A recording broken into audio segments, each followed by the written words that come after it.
Bonjour et bienvenue sur ma page Version Lauriane. Aujourd'hui, nous allons interviewer Cindy. Je la laisse se présenter et let's go. Salut Cindy. Salut, ça va? Ça va et toi? Merci, ça va, merci. Thanks for having me. Je te laisse te présenter rapidement pour les gens pour savoir qui est-ce que t'es et pourquoi en fait t'es ici avec nous. Donc moi c'est Cindy Babin, épouse Kwaché.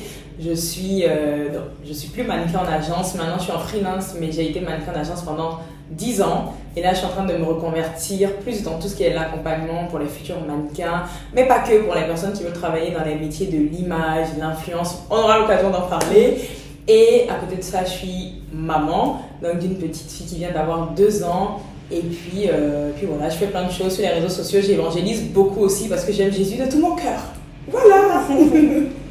Ok, dis-moi, alors, quelle est ta passion? Ma passion, c'est... Enfin, qu'est-ce que tu pourrais considérer comme ta passion? Ouais, alors c'est vrai que souvent les gens... J'ai eu du mal même à dire que c'était une passion, mais moi, ça peut faire très bateau, mais c'est sublimer les femmes. C'est vraiment ça. Les aider en fait à se révéler extérieurement, mais ça passe par l'intérieur en fait. Donc révéler vraiment leur potentiel, leur beauté. Et depuis toute petite en fait, j'étais passionnée de...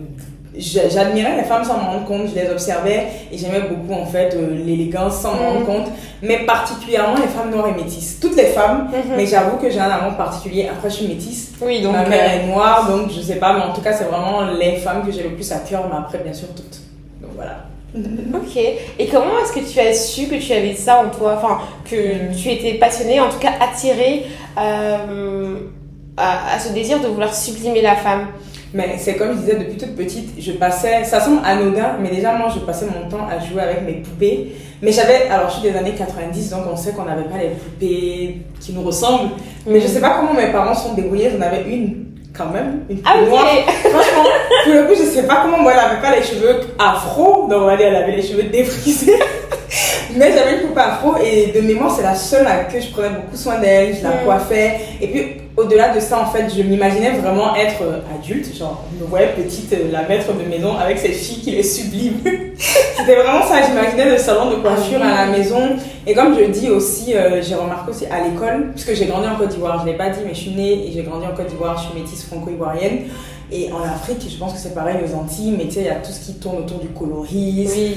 Voilà, et je comprenais pas pourquoi, mais en fait c'était interne, j'avais pas verbalisé, mais j'avais vraiment cette réflexion, mais pourquoi les femmes afro se défrisent? Parce que j'étais la seule métisse. Bon, j'avais les cheveux comme ça, mais longs, ma texture elle a changé, ils étaient même plus proches du crépus et longs, mais moi j'aimais tellement les cheveux crépus, j'aimais tellement les boucles, mais je comprenais pas pourquoi les filles elles défrisaient leurs cheveux. C'était une vraie question, et sachant que quand on connaît le contexte, ça pouvait venir pas de moi en tout cas, parce que tout était mis en sorte pour qu'on s'apprécie pas. Après c'est vrai que moi j'étais métisse dans une société qui prenait en avant les filles claires, donc peut-être que ça a aidé aussi, mais c'est de là en fait, mais je me suis pas rendu compte sur le moment, en grandissant, quand tu te poses et que tu analyses tout et que tu te dis mais c'est quelque chose qui est en toi depuis petite, donc c'était très spontané en fait. D'accord.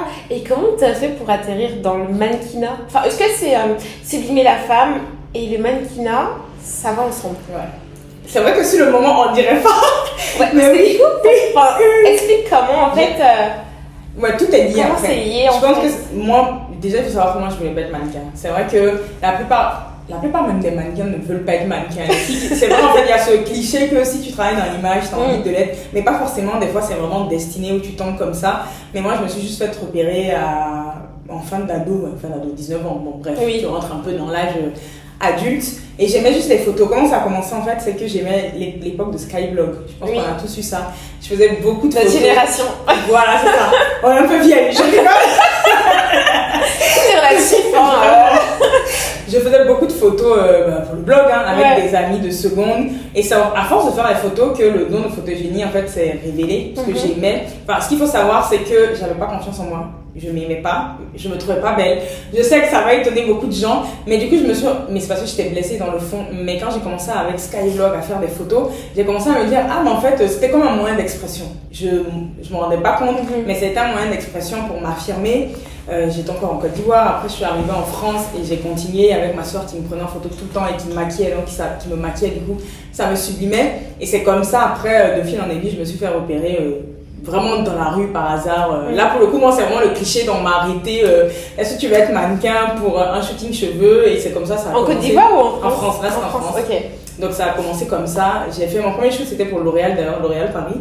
C'est un peu une de leurs représentantes qui m'a repérée par les cheveux. Et tu vois, je t'ai parlé des cheveux depuis l'enfance. Donc, ça, après, je fais le lien, mais en fait, c'est les cheveux qui m'ont repérée. J'ai toujours eu cette passion aussi autour des cheveux. Parce que je sais que ça a contribué à la féminité aussi des femmes. Et c'est comme ça, en fait, que j'ai commencé, mais sans me dire, ok, je vais rentrer en agence. Je fais ça et je continue de guérir parce que c'était vraiment un moyen d'expression pour moi. Et ensuite, en 2013, j'arrive à Paris. Bon, capitale de la mode, hein, Paris. Et là, forcément, tu as tous les photographes d'ici donc, qui commencent à m'encourager, rentre en agence. Ça a été très compliqué. Je sais que ça va étonner beaucoup de gens, mais le milieu du mannequinat est un milieu, même si ça change, avec quand même des codes et des dictats. Et moi, à l'époque, en 2013, c'était pas comme aujourd'hui. Du coup, on a trouvé que j'avais trop de forme. Je sais, c'est choquant. Mais déjà, à l'époque, on me disait, t'as trop de forme. Mais vraiment, t'as trop de hanches, t'as un super beau visage, photogénique et tout. Trop de forme, trop de hanches, trop athlétique. Et je faisais de l'athlétisme aussi. Donc ça passait pas. Et ça a été vraiment une galère, mais j'ai finalement réussi à trouver. Et comme je disais, c'est aujourd'hui, je comprends le lien. Parce que c'est par le métier du mannequinat, t'es confronté à tout ce qui sublime la femme malgré tout. Tu vois, les maquilleuses, les coiffeuses, le monde de l'image en fait. Tu dois apprendre quand même à savoir ce qui te va, ce qui te va pas, ce qui te correspond. Et c'est comme ça en fait, quelque part, j'ai été confrontée à différents types de beauté. Parce qu'il y avait déjà moi, apprendre à me connaître, mon style de beauté. Mais tu shootes avec des femmes noires plus foncées. Enfin, tu vois, même si ça reste très fermé, malheureusement stéréotypé, ça m'a permis quand même de voir un peu différents types de beauté et surtout de faire un constat qu'il y avait tellement de stéréotypes et de clichés pour nous que j'ai créé en fait un premier projet à l'époque qui était une asso pour sublimer justement les femmes. Et c'était vraiment noir et métisse et c'était un peu pour répondre à la problématique qu'on a toutes dans l'industrie à l'époque et même ça continue aujourd'hui mais c'est un peu plus déguisé qui est quand tu arrives en agence et que tu es une femme métisse ou noire, on peut te dire « Ah, t'es très jolie mais on a atteint notre quota de femmes noires ». Bien sûr, j'ai pas fait. Ça m'est arrivé aussi, moi, c'était très joli, mais on a déjà une métisse. Mais ça ne faisait pas sens pour moi parce que tu me ressembles pas. Enfin, t'es métisse, tu vois. Ou alors une autre femme, ça n'avait aucun sens. Et je me suis dit, si je peux apporter ma pierre à l'édifice, justement en les valorisant et en montrant qu'on n'est pas toutes les mêmes et que, il peut y avoir 20, 30, 40 femmes noires, mais on se ressemble pas toutes parce qu'on va jamais dire ça à une femme blanche dans le métier. Et pourtant, quand tu allais, moi j'avais pris le temps de compter le nombre de femmes noires qu'il y avait en agence. Ah oui. Non, mais vraiment, parce qu'il fallait bien que tu vois, j'avais de la matière à l'époque et j'avais États-Unis, même aux États-Unis, États-Unis, l'Angleterre, la France, même si aux États-Unis il y a plus de noirs, on restait minoritaire. Sur 200 filles, tu vas avoir au max 10 femmes noires métisses confondues sur les 200, tu vois. Et qui souvent, effectivement, ont les mêmes profils. Certes, elles se ressemblent pas, mais c'est un peu les mêmes profils, tu vois, les cheveux rasés et tout. Et c'est vraiment comme ça, et c'est là où j'ai fait le lien avec peut-être la Cindy d'enfance, qui avait vraiment ce truc de vraiment prôner la beauté des femmes noires et métisses, essentiellement. En fait, moi je dis souvent tout est écrit. Est-ce que je savais que ça allait me mener là? Est-ce que je savais que j'allais être mannequin? Non, mais ça m'a amené jusqu'à là. Et qu'est-ce que ça te procure quand tu sublimes une femme? C'est-à-dire que c'est vrai qu'il faut que je lui dise quelque chose, c'est pas la première fois qu'on se voit. Et je sais que la première fois, elle m'a posé la question, est-ce que Lauriane, tu seras face à la caméra? Et je lui ai dit, pas du tout, mais absolument pas. Vous serez devant, vous serez tous devant, et je vous interview comme ça. Et en fait, c'est vrai que ça a travaillé mon esprit parce qu'après, elle m'a dit plein de choses. Et du coup, ça a eu le temps de cogiter aussi et germer en moi. Bref. Et donc, du coup, qu'est-ce que ça te procure de sublimer une femme? Franchement, je sais même pas. En plus, pour le coup, je sais vraiment pas. Je pense que ça m'épanouit. Mais tu sais, il y a vraiment ce truc dans la société que les femmes s'aiment pas. Elles se jalousent, des conflits, des complexes entre elles. Et je pense que ce qui me comment dire le mot, j'essaie de trouver comment j'aimerais en fait changer les choses, c'est que si une femme sait qui elle est, déjà il y aura moins de soucis déjà entre nous, tu vois. Parce que franchement ça fait pas plaisir quand t'entends les jalousies entre femmes. Je pense qu'on a même moi on s'est toutes déjà senties inférieures parce que comme je dis moi il y a eu tout un processus mais je m'aimais pas et c'est aussi passé par là et tu peux jalouser une autre femme parce que tu trouves qu'elle a plus d'assurance alors que si la femme elle sait vraiment qui elle est, mais en fait moi elle est inarrêtable quoi. Et je pense que c'est juste de voir des femmes accomplir leur destinée. Et moi, pas pour écraser les hommes, justement, je me revendique pas la féministe selon notre société, tu vois. Parce que pour moi, l'homme a sa place, je suis mariée et tout, je connais sa place. Mais c'est plus justement quand la femme guérit, parce que c'est pas qu'une question de beauté physique, comme tu l'as dit pour toi, ça m'avait marqué direct. Et moi, ce que j'ai vu, du coup, je le dis là, j'ai pas vu genre juste, j'ai vu juste, mais elle n'aime pas son image en fait. Elle a peut-être pas confiance en sa beauté à ce niveau-là, à tel point qu'elle veut cacher son image. Mais je suis sûre, et tu dois le confirmer, que ça venait d'un truc un tour à plus profond. C'est pas juste ton apparence physique, tu vois. Je pense qu'en vrai, si tu creuses, si tu l'as pas encore fait, je t'invite à le faire. Non, je l'ai pas encore fait. Tu vois? Non, mais c'est sûr parce que, en fait, comment j'ai repéré ça, c'est que toutes les filles que j'ai eues par le projet photo ou aussi Image Unique, parce que j'ai une chaîne aussi où j'interviewe des acteurs de la mode, mais même les filles réputées, c'est-à-dire connues dans la société, je vais pas citer les noms, quand je leur envoyais leur interview, il y en a une qui m'a répondu, elle est connue et tout, merci beaucoup, c'était trop bien et tout, mais je vais pas regarder ma vidéo parce que je supporte pas de me voir. Je me dis, mais attends, la fille, mais elle est connue, tu vois, je cite pas le nom pour la respecter. Je me suis dit, mais j'arrive pas à comprendre en fait, malgré en fait cette élévation, pourquoi les femmes en fait n'aiment pas leur image. Et moi aussi, c'est vrai qu'avant j'avais aussi du mal à me regarder. Mais en fait, à un moment, quand tu te réconcilies avec toi, t'as pas de problème en fait à t'écouter, à te regarder. Tu vois ce que je veux dire? Et donc c'est là où je me suis dit, il y a un mal-être qui est plus profond. Et je peux apporter ma pierre à l'édifice en passant par l'image extérieure, mais qui en vrai révèle ton intérieur, parce que le style révèle qui tu es, comment tu t'habilles et qu'on sort, tu vois. Donc c'est un peu ça.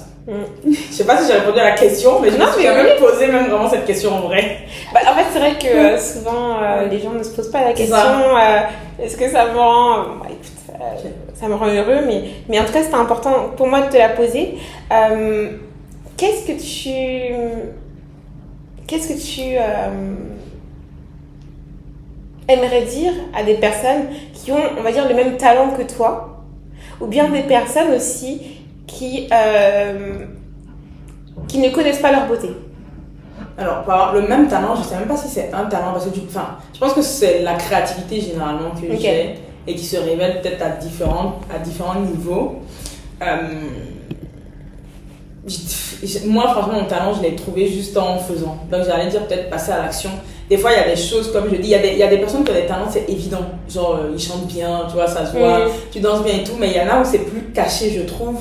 Et des fois, on peut se sentir un peu, avoir des insécurités, même des complexes d'infériorité, à se dire, mais moi, j'ai pas un talent apparent. Mais souvent, c'est justement quand tu écoutes cette voix, tu te dis, je pose un pas de foi, que tu vas voir que ça va même révéler vraiment tout ce que tu as en toi. Donc, je dirais déjà, parce que je pense qu'on a tous reçu, on a tous des talents. On a tous des causes qui nous tiennent à cœur. Il faut juste passer à l'action et voir où ça va mener, parce que c'est une petite action. Comme dit, j'ai commencé là aujourd'hui, j'en suis là. Là, je suis en train de faire un accompagnement pour les femmes, mais j'aurais même pas dit, tu vois, si j'avais pas. Et je continue de faire des pas de foi pour voir où ça me mène. Donc, croire en soi, c'est bidon, je sais, on l'entend tout le temps, mais pour le coup, c'est réel en fait. Croire en vous et sans vous mettre la pression, sans être perfectionniste, et voir où ça mène, quoi. Mais du coup, en fait, dans ton parcours, parce que c'est super beau d'entendre ça, parce qu'au final, c'est vrai que c'est important pour moi de dire aux gens que tout le monde a un talent. Et comme elle vient de le dire, il y en a où c'est une évidence, donc on l'entend, par exemple si c'est un chant, mais il y en a d'autres en fait où c'est subtil. Donc le tien, c'est vrai que tu es magnifique. Ouais. C'est vrai que je ne l'avais pas dit parce que, bon, maintenant, il n'y a aucun complexe avec ça, mais c'est vrai que c'est l'un des dons, je sais que c'est ce que j'ai compris, le don de beauté, c'est ça que j'ai utilisé pour justement développer tout le reste. Donc, c'est vrai qu'on n'en parle pas souvent forcément du don de photogénie, de l'aura, du charisme, mais c'est un don. Enfin, moi, je parle du principe que toutes les femmes sont belles, mais vraiment, c'est pas bidon. Mais on va pas se mentir, il y a des femmes qui se distinguent, qui ont vraiment un plus. Et le but, c'est pas d'écraser celles qui n'ont pas ce plus. Mais pour moi, c'est juste, et c'est ce que moi j'ai compris, c'est qu'au travers de ce don, ma mission, c'est juste, ok, t'as ce don, t'arrives aussi à accessoiriser les vêtements et qu'on sort, sers-toi de ça pour aider celles justement qui n'en arrivent pas, qui pour le coup sont belles, hein, mais il faut juste en fait leur apporter le plus. C'est ça, et je le vois entre des femmes qui justement n'étaient pas du tout mises en valeur, et une fois qu'elles ont pris confiance, elles ont une lumière. Et moi je fais souvent la différence entre la beauté et l'éclat. Pour moi, l'éclat c'est plus fort que la beauté. La beauté physique, oui, tu peux te démarquer et tout, mais si t'as pas d'éclat, celle qui a de l'éclat, elle va être ta balle en fait. C'est sûr. Donc c'est vraiment ça, tu vois. C'est vrai. Non mais c'est bien parce que tu as complété parfaitement ce que je voulais dire. Mais dans ton parcours, est-ce que tu as eu des obstacles? Oui. Il y en a eu beaucoup, donc peut-être si tu veux me réduire la question. Voilà. En fait, du coup c'est bien parce que tu expliques qu'il y en a eu beaucoup. Ça t'a pas arrêté. Non. Pourquoi? La vision, je pense. C'est vraiment la vision. En fait, il faut savoir un truc, par contre, ça je l'ai pas dit depuis le début quand j'ai commencé dans ce métier de mannequinat. comme je l'ai dit, je suis croyante, mais à l'époque, je ne l'étais quand même pas. Mais il y avait vraiment une voix interne qui me disait, persévère, tu as quelque chose à faire dans ce métier, persévère. En gros, tu vas apporter un truc qui sera grand. Et c'est vraiment cette voix qui, malgré les obstacles, jusqu'à aujourd'hui, qui a fait que je continue. Sinon, j'aurais arrêté, mais obligé. Je pense qu'à un moment, si tu n'as pas une vision, tu arrêtes. Même dans tout. Je parle du mannequinat, mais on a tous des obstacles, en fait. Donc, ça veut dire que pour toi, il faut d'abord, ok, il y a la vision. C'est-à-dire que du coup, tu sais pas forcément comment, ce que tu vas faire. Mais tu crois en ce que tu ressens. Donc du coup, tu fonces. Et même si les obstacles sont super costauds.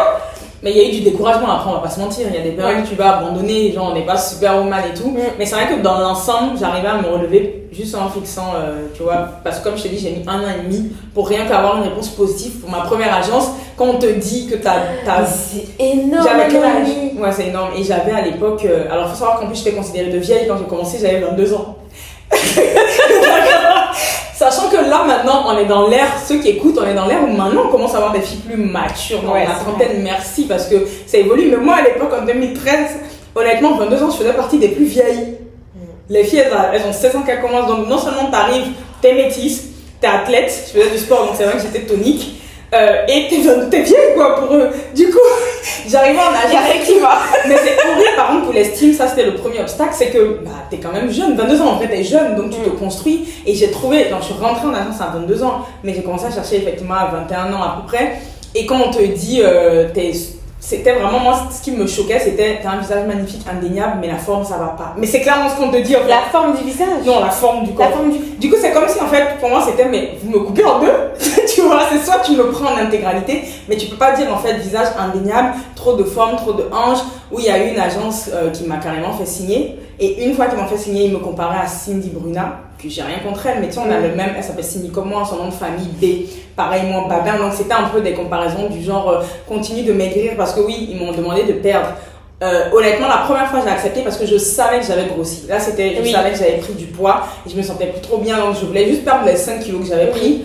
Et je me suis dit, ok, je reviens à mon poids de base et ça devrait aller. Et en fait, non. Je suis revenue à mon poids de base et ils m'ont demandé encore. Et là, j'ai dit non. J'ai eu une limite. Mais ce qui a fait la différence, c'est que j'avais mes parents derrière. Honnêtement, je ne peux pas condamner les filles qui ont pas de limite. Moi, j'avais mes parents derrière qui me disaient, tu fais pas ça pour l'argent. Il y a certaines, elles le font vraiment pour l'argent.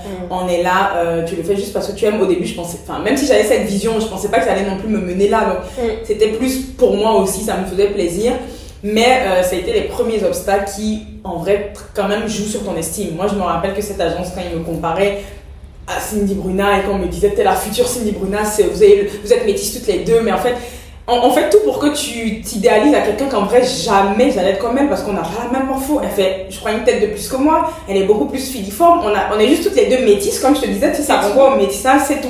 Mais on n'a rien de commun c'est deux côtés différentes, mais c'est vrai que ça m'est arrivé des fois où je rentrais en pleurant parce que c'est dur quand on te dit ça à cet âge ou une agence qui te fait espérer, mais en fait derrière qui envoie un message pour dire non, tu vois. Finalement, c'est pas forcément dans les codes. Donc finalement, en fait, quand on le veut ou non, même avec l'assurance ou autre, ça joue sur ton estime personnelle. Donc ça c'était le plus gros obstacle du métier de mannequin. Et même en vrai, même aujourd'hui ça continue, même s'ils font style, c'est juste que pour les médias on va apporter notre image, on va mettre des grandes, des icônes, mais nous qui sommes des mannequins, on va dire pas connus internationalement, on le voit au quotidien que c'est beaucoup d'hypocrisie en fait.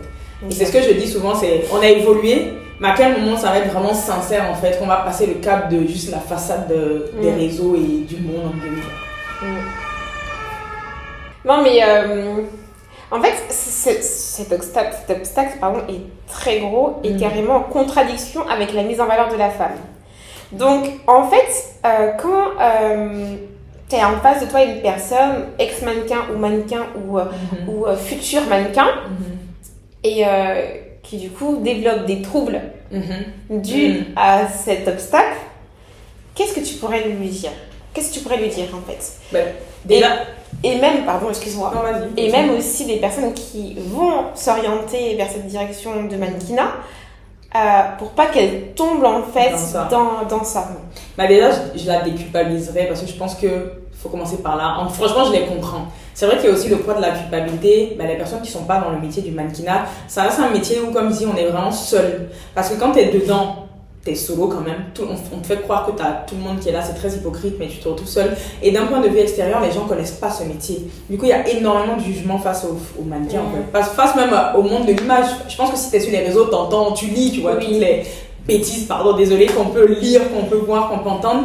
Et tout ça, ça fait qu'en fait, elles se sont tellement jugées. Moi, j'ai vu des commentaires, mais tu vois, on les insulte parce que des fois, elles peuvent être anorexiques et autres. Donc déjà, dire que je comprends ce qu'elle ressent, son mal-être, et que c'est pas un jugement, et que si elle en est arrivée là, c'est qu'il y a surtout un mal-être beaucoup plus profond. Parce que je pense que c'est déjà la base de ne pas se sentir jugée. C'est ce qui t'aide à, je pense, remonter la tête de l'eau, comprendre la source. Il y a même une mannequin très connue à l'époque qui a arrêté, qui avait écrit un livre, Jamais assez maigre. Elle faisait 1m80 pour 50 kg, je précise. Et on lui a dit, de base, c'était son poids de base, c'était une vraie mince. Pas assez maigre, justement. Donc en fait, tu peux imaginer comment elle est devenue. 1m80, 50 kg. Tu peux imaginer à la fin ce qu'elle est devenue. Elle mangeait 3 pommes par jour, elle est tombée dans l'anorexie, ça s'est fini en tentative de suicide. Et en fait, elle expliquait dans son livre que ce qui l'a poussée à la tentative de suicide, c'est parce qu'elle avait l'impression qu'elle était comprise de personne, ni de ses parents même. Et c'est plus ça, c'est plus un cri en fait alarmant. Bon, merci Seigneur, aujourd'hui justement, elle milite pour tout ça parce qu'elle a su se relever. Donc je pense déjà accompagner la personne que... c'est ok, on peut t'accompagner à sortir de là. Maintenant, pour éviter ça, c'est exactement ce que j'ai mis en place. Comme je disais, c'est vraiment récent. J'ai commencé en septembre à faire, mais j'y pensais depuis, j'avais la vision. Mais moi, sur le long terme, c'était vraiment d'accompagner les femmes de tout âge. Parce que justement, ma vision, c'est que même si t'as 40 ans, viens, tu commences. Il y a la place, en fait, en vrai. La beauté, elle est universelle, il n'y a pas d'âge. Il n'y a pas d'âge. Donc, les accompagner, en fait, dans ce métier, dans les métiers d'image. Pas forcément mannequinat, mais tu sais, aujourd'hui, il y a les réseaux sociaux, l'influence, ou même un projet. Finalement, tu amènes ta beauté de cette façon. Mais c'est surtout pour spécifiquement des filles qui veulent être mannequins, c'est de les aider justement à comprendre pourquoi elles veulent être mannequins. Parce que c'est ça, en fait. Et ça revient à ce que je te disais, la vision. Parce qu'aujourd'hui, tout le monde veut être mannequin, mais le métier du mannequinat, si on s'arrête à purement la forme basique, selon le monde à un certain âge, c'est fini. Tu fais quoi après, tu vois? T'es mannequin, t'as fait des belles photos, c'est comme le sport, tu fais quoi après? Et du coup, moi j'essaie justement de les aider à trouver leur pourquoi quand ils viennent, de travailler vraiment leur vision. C'est-à-dire que aujourd'hui, le mannequinat, l'avantage du mannequinat, c'est que ça t'aide quand même, ça te donne une certaine visibilité. On va pas se mentir, c'est-à-dire soit t'as les top modèles, alors c'est mondial, comme Belle et consorts, mais même moi, tu vois, qui n'ai pas encore cette notoriété, sur les réseaux, tu m'as trouvé, tu vois, donc ça te donne quand même, ça permet en fait, c'est des métiers qui ramènent la lumière sur toi, et je me dis justement, utilise ça pour peut-être des causes que t'as plus profondes en toi, et d'ailleurs, j'ai même rien appris de nouveau, c'est ce que toutes les mannequins font même international. Naomi Campbell, elle a bien créé une association qui s'appelle Fashion for, je crois que c'est Fashion for, mon anglais, for Relief, un truc comme ça. J'ai oublié, mais en tout cas, en gros, elle a créé une association pour elle fait comprendre que c'est bien plus que de la mode. Et en fait, tout le monde fait ça. T'as Cindy Bruna qui a écrit un livre, t'as la mannequin qui est vitiligo canadienne, Winnie Harlow. Elle a créé sa marque de crème solaire parce que au final, elle s'est rendue compte que si j'ai cette position, autant que j'aide aussi toutes les femmes comme moi, tu vois, qui sont peut-être vitiligo, et j'imagine pas elle aussi tout ce qu'elle a dû entendre pour en arriver là. Et donc du coup, c'est ce que j'essaie de faire comprendre aux femmes. Moi, j'ai ma mission, ma vision, tout ce que je viens de dire et autres. Mais qu'est-ce que tu veux apporter? Quel est ton plus? Quelle est ta graine finalement, comme tu dis? Dans le métier de mannequinat, quelle est ta graine? Donc, il y a certaines, elles viennent, elles savent déjà. C'est-à-dire qu'elles ont déjà leur message, mais elles savent pas comment le valoriser, comment le mettre en image. Et là, elles ont besoin de conseils pour que je les aide. Et il y en a d'autres, dont la prochaine que j'aurai. Elle, typiquement, elle rêve de mannequinat depuis petite. Par contre, elle a conscience que c'est pas que le bling bling et tout. Et elle veut justement que je l'aide à trouver son message. Et c'est là où moi je vais l'aider. Là, c'est vraiment même limite une approche développement personnel, parce que je te pose, on creuse vraiment en toi. T'aimes quoi quand t'es petite? Quand sur là, on a déjà fait le premier appel découverte.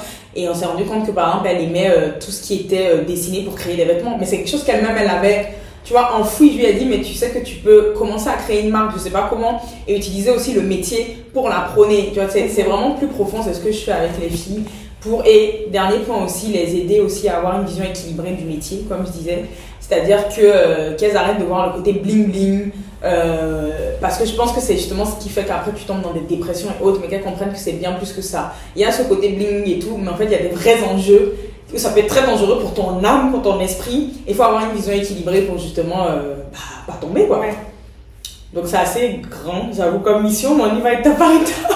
Non, mais c'est ça. Enfin, franchement, je te remercie de faire le lien aussi avec ma page, parce que c'est complètement ça. moi je parle pas uniquement dans le domaine du mannequinat, mais je veux que quand on cherche vraiment au fond de nous-mêmes, on sait très bien c'est quoi notre vocation, ou bien en fait quelque chose qui, enfin notre destinée dans un sens en fait. Donc merci déjà pour ça. Et du coup, comme dernière question, as-tu alors je me suis perdue dans mes questions. T'inquiète. Mais en fait, est-ce que quelqu'un t'a aidé dans ton parcours? Est-ce que tu as eu un mentor, on va dire, ou des personnes qui t'ont inspiré, qui t'ont soutenu en fait dans tout ça? Plusieurs. Franchement, moi je dis tout le temps, on se fait pas seul. C'est vrai qu'on peut être dans une société où on nous fait comprendre, c'est l'air un peu de selfish et tout, mais la vérité c'est que personne ne se fait seul. Même déjà quand t'es né, et j'en ai eu plusieurs déjà quand j'ai commencé, même s'il y a eu des personnes qui m'ont dit tout ce que j'ai dit, qui croyaient pas forcément en moi, j'ai quand même eu justement quelques rares personnes qui justement croyaient en moi, et ça fait qu'au-delà de ma foi, les paroles de ces personnes résonnaient. Je me rappelle que quand je suis arrivée à Paris, il y a eu, elle s'appelle Anna Casoir, je ne sais jamais si elle passe par là, mais c'est une créatrice de robes, c'est une créatrice de robes de mariée, et pour le coup, franchement, elle a vraiment cru en moi parce que ok, elle a vu que j'avais un truc, elle a vu ma beauté, tout ça, mais à l'époque, comme je l'ai dit, j'étais pas la Cindy d'aujourd'hui, c'est-à-dire j'étais tellement timide que je baissais la tête, et pourtant, elle était quand même assez réputée pour ses robes de mariée, et elle m'a prise parmi ses modèles de sa nouvelle collection pour défiler. Je me rappelle qu'elle m'a fait venir à son cabinet avec un de ses assistants, ils m'ont appris à défiler, et clairement, il y a une parole qu'elle a dit et qui m'est restée jusqu'à là, c'était... et ça m'a vraiment fait plaisir. Elle m'a dit, tu sais, t'es très belle. Et pourquoi tu iras loin? C'est parce que t'es humble et que tu pars tellement de rien finalement. Mais c'est plus facile de travailler avec une fille comme toi parce qu'on réussira à l'envoyer là où elle doit aller que d'autres mannequins qu'elle avait déjà rencontrés qui étaient peut-être accomplis selon elle mais qui n'acceptaient plus de conseils. Et du coup, ça m'a, jusqu'à aujourd'hui, comme je dis, ça remonte à 10 ans. Je sais même pas si elle sait ce que je suis devenue. Je sais que sur Facebook, on se suivait. Mais c'est une parole quand même qui, effectivement, ça m'a vraiment tenue parce que quand t'as des personnes qui te disent t'as pas le potentiel ou qui le voient pas, et elle te dit qu'il y a quand même l'habitude. Et elle avait déjà une vision avant-gardiste parce qu'à l'époque, c'était que les filles très filiformes, très minces qu'on prenait. Et justement, on lui avait reproché à son défilé de prendre des filles comme moi, dites grosses. Il n'y avait pas comme moi, mais elle prenait des filles qui avaient quand même, tu vois, qui n'étaient pas filiformes, tu vois.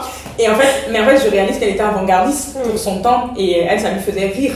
Et du coup, il y a eu elle, et après, il y a eu c'est vraiment elle et puis un autre, une personne avec qui elle travaillait.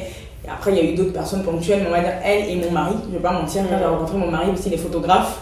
Et lui, franchement, pour le coup, je sais que la première phrase qu'il m'a dit, ça m'a vraiment fortifiée. C'était, on était vraiment purement professionnels. Et à la base, il m'a contacté pour être modèle pour un de ses shootings. Et on réfléchissait un peu à la direction artistique et qu'on sort. Et je lui ai demandé comment tu veux me mettre en scène. Et moi, il faut savoir que j'étais énormément frustrée. Parce qu'on me mettait en scène comme d'hab, toujours de la même façon, l'idéal qu'ils ont de toi et tout. Et moi, je savais que je pouvais te donner plus, qu'on pouvait essayer plus, que j'avais un potentiel qui était inexploité. C'est comme, ça peut être très frustrant quand tu sais ce que tu peux te donner à l'image et on le fait pas. Et lui, en fait, quand je lui ai demandé, il m'a dit, j'aime beaucoup ton visage et je trouve qu'il est très inexploité alors que tu peux passer dans tous les styles. Et ça, c'était vraiment quelque chose, je me suis dit, quelqu'un qui voit ça, tu vois, ce que je vois.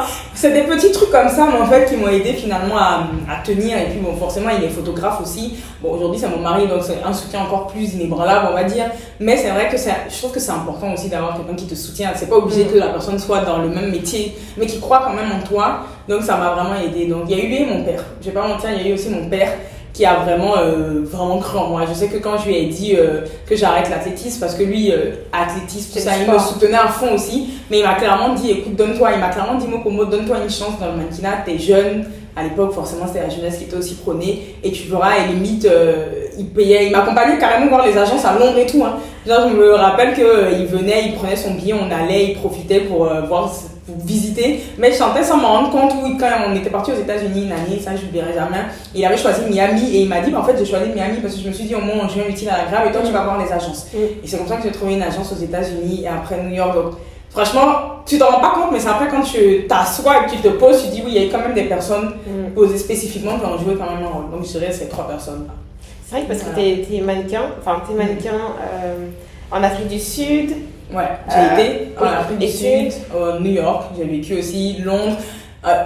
Londres et États-Unis et Afrique du Sud, j'étais vraiment posée. Mais après, sinon, j'ai fait ce qu'on appelle dans le milieu direct booking, c'est-à-dire que tu vis pas forcément dans le pays, mais tu as des contrats ponctuels. Okay. Donc là, j'ai fait Allemagne, Espagne, bon, un peu l'Europe, on va dire. Ouais. Mais sinon, basé, j'ai fait Afrique du Sud, États-Unis et la France. Si j'ai un mot de... Enfin, Vas-y. peut-être que ça sera le mot de fin. C'est quand tu disais tout à l'heure que toi, ce que tu veux, c'est révéler finalement ce qu'ils ont. Oui. Mais en fait, je pense que peu importe le métier, tu vois, pour moi, les métiers, c'est juste des plateformes pour nous. Donc, il y en a qui vont être à l'aise par la médecine, par l'image et autres. Mais au final, il y a quelque chose de plus profond. Et tu vois, par exemple, ça, je l'ai compris quand j'ai eu ma fille. Parce que forcément, quand j'ai eu ma fille, pendant 2 ans, plus rien, quoi. Il n'y avait plus de mannequinat, plus rien par rapport au métier et tout.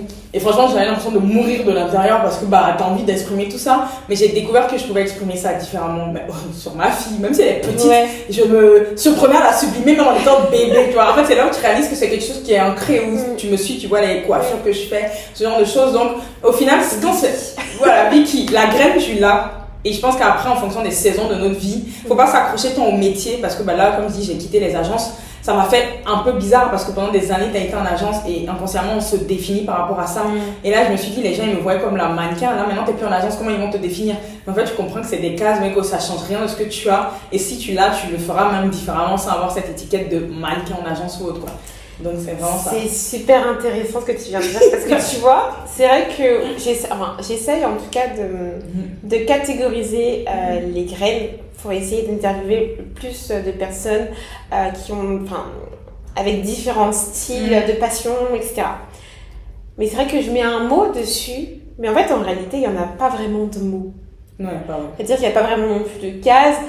Et franchement, écoutez bien ce qu'elle a dit parce que c'est vrai. Moi, comme je dis, je sublime la femme. On a parlé beaucoup là du contexte mannequinat. Mais sur mon Instagram, j'ai énormément de mamans aussi qui sont pas du tout dans le métier de mannequin. Mais justement, je les aide quand elles voient mon quotidien, que même sans être en shooting, et pourtant je suis pas habillée comme ça chez moi. Je suis littéralement en t-shirt et jeans parce que je suis sur mon ordi. Mais un minimum, voilà. Et en fait, ça les aide. Donc finalement, ça peut parler à n'importe quel type de femme, je pense. On va s'arrêter là, sinon on va pas finir. Sinon on va jamais finir, hein. Mais en tout cas, merci beaucoup Cindy. En espérant que vous aurez vraiment aimé cette interview et suivez-moi pour la suite pour une autre interview d'une nouvelle personne. En tout cas, je vous fais de gros bisous et Cindy, à la prochaine. Bye bye. Bye bye.